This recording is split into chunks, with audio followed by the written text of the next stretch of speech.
My cousin Christopher has gotten really tall. He's practically my height, 5'9.5", 5'9", 5'8".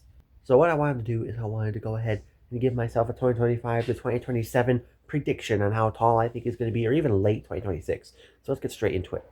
He's right now my height, 5'9.5", 5'9", 5'8", somewhere around there.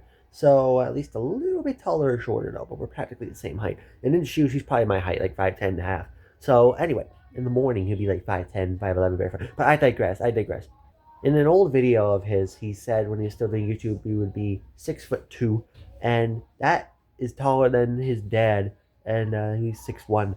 I've always been jealous when I first met them, so I just like, he might get that tall. Honestly, he said he's gonna be 6'2" when he gets growing up, and he's gonna be 18 at the end of this year already. Uh, it's just kind of crazy to think because he's already like 5'9.5" like I am, so it's like he might be slightly shorter or taller, of course. We have different ways of standing too, so it kind of influences that. I did tell him though, I think he might be 5'10.5", 5'11" within the next few months. And if he does, then I would say he's probably gonna get to 6 foot or 6'1". I don't think he's gonna be exactly 6'2" like he claimed. But of course, he was younger, so we're just making an alternative guess, and stuff like that.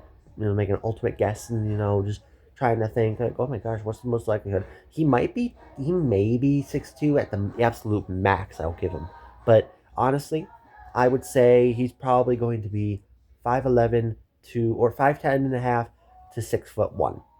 So he'll still be, he might still be shorter than his father, but it'll still be very close to like how it is right now.